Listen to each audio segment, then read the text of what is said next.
Hello, my name's Michael Conneely, and this is a video inviting you to have a prediction, an astrology prediction. And this is actually part one of the video, which is going to give you some case examples so you can see the sort of things astrology can tell you. And part two says more about the different astrology techniques that you can get the benefit of if you enroll for a prediction with me. And there's a topical twist to this, in fact, that we're nearly approaching the start of 2018, so it can be a good idea to get an astrology prediction for your year ahead 2018. But of course it's really valuable to have a prediction anyway. What energies am I walking into? What should be my priorities? Okay.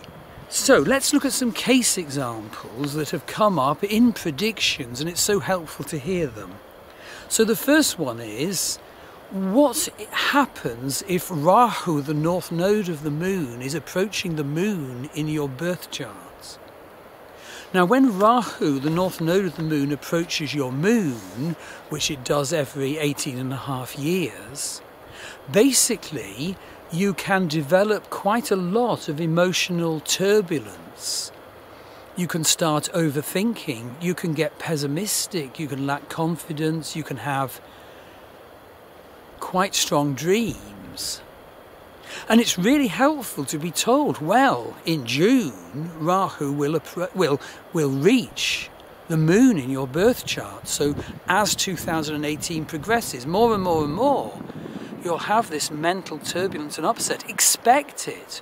Don't get thrown by it. Don't lose confidence because of it. Manage it as best you can, the overthinking, the repetitive thoughts. Know that after June it will slowly tail away, taking another 6 months.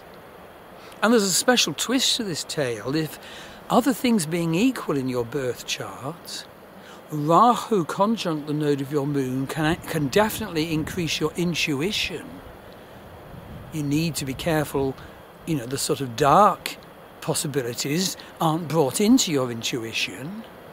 And it means you can actually, for example, really benefit from shamanic journeying, learning intuitively based healing methods at this time, because your intuition is heightened. It's heightened in a difficult way, but you'll have been told that, you'll have heard that, so you'll be able to sort of perceive and monitor the way your intuition is being developed. Okay, case example 2. You're in a Jupiter predictive period, or a Jupiter dasha. Vedic astrology has a wonderful series of predictive periods called the dashas, which unfold from the moment of your birth, and the start position depends on where the moon was at the exact moment of your birth. Now, have a prediction reading to be told where you are in your dasha sequence. Each predictive period has sub-periods and sub-sub-periods, for example. And it's really important to know what sub-period and sub-sub-period, because they can greatly alter things. So at its best, what you're looking for when you're in Jupiter dasha, depending on the status of Jupiter in your birth chart, is expansion,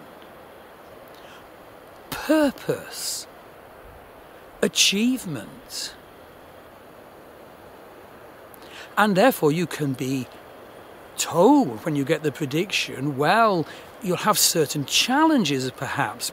Say you have a weak sun, where sun is the king of the kingdom and has to manage everything, and say you have a really strong Jupiter. Well, how on earth can a weak sun manage a terribly strong Jupiter? Well, that's what you're going to have to face. It's good to hear that. It's good to talk about how that can be healed and handled. Let's look at a third case example. Uranus, planet of revolution. Needed revolution to melt down our blocks. Needed revolution to bring us to our essence. But it can be driven, it can be sudden, it can be heartless.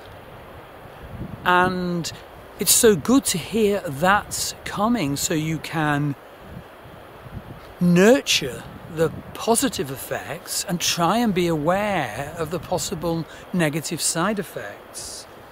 So, for example, if Uranus is going to be conjunct your Sun in the year ahead, or opposite your Sun, or square Uranus in your birth chart, be open to revolution. Don't think, oh, these are my tram lines, I must stick to this. Oh, these concrete blocks are my imprisoning life scripts, I need them, I know what's best. Uranus is lightning, he's a sky god, he'll just blast the lot away. And you may need to heal certain areas of your body or your life path and your patterns to really benefit from the sudden earthquake realizations and changes and transformations that Uranus offers you. Do not hunker down in the bunker and say, I'm waiting for Uranus to go away and then I'll carry on as I always did, because you might as well die now, really. Sorry. Okay, so next case example. Well, this is a really important one. This is case example 4. The age points of Western psychodynamic astrology. Now, there are 2 sets of wonderful declaration from these 2 age points.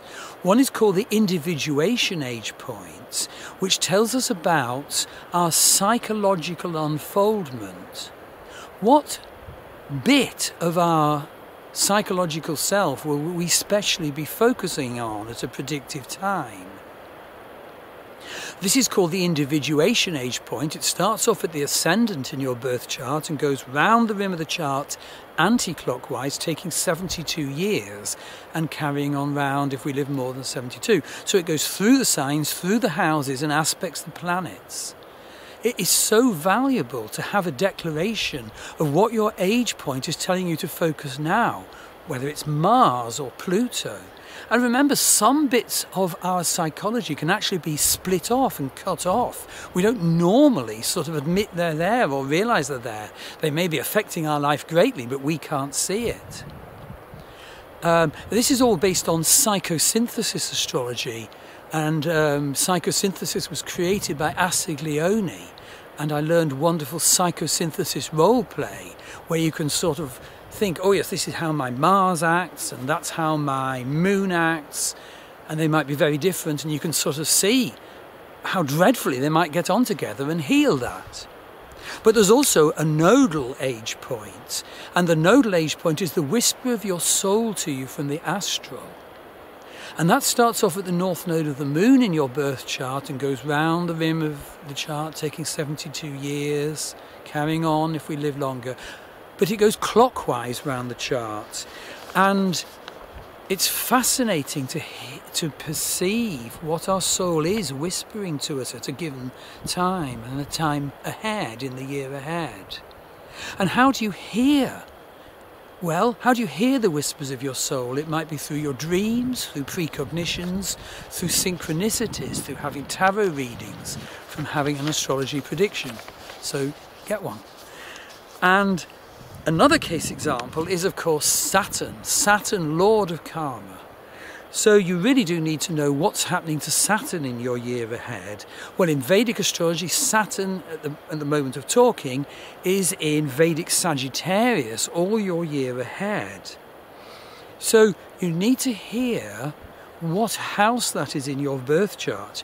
You see, if Sagittarius is your 8th house for Moon, you really do need to hear that, because that's Ashtama Shani. It's an extremely difficult experience of 2.5 years, where you can greatly lose confidence and feel very lacking and very despondent. But if you hear that, you can expect it, manage it, and do loads of healing while it's happening. Another reason is Sadesate.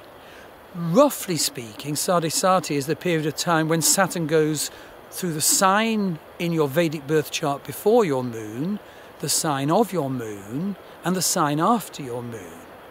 It's more accurately charted by using the 27 nakshatras as a basis for the calculation, but I won't go into that.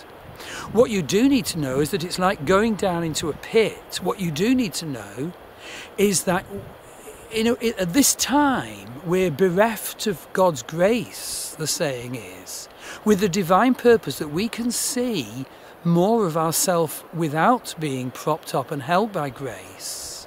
And so we can experience that and learn from it, from what we think, how we act, what we do.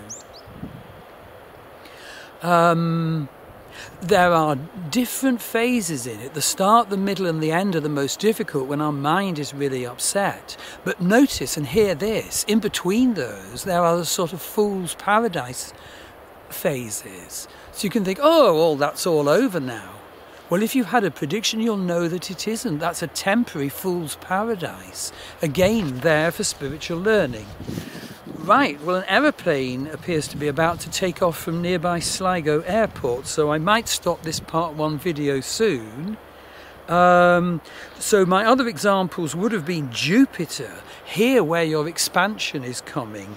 Neptune, know where there might be a particular activation of your sensitivity and psychism.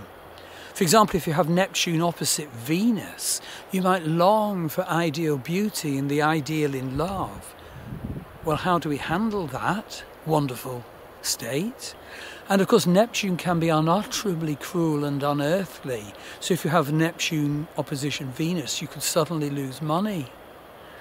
And of course, Chiron. Chiron is the wounded healer in our birth charts, and so know in particular that when you're about 50 years old, you have your Chiron return, where you face your existential wound.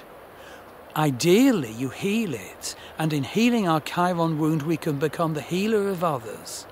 So this ends part 1 of my Have a Prediction video. Listen to part 2, watch part 2 for a little bit more details of the sorts of astrology techniques, and go to my starwheelastrology.com website to enroll for a prediction for your year ahead. Thank you.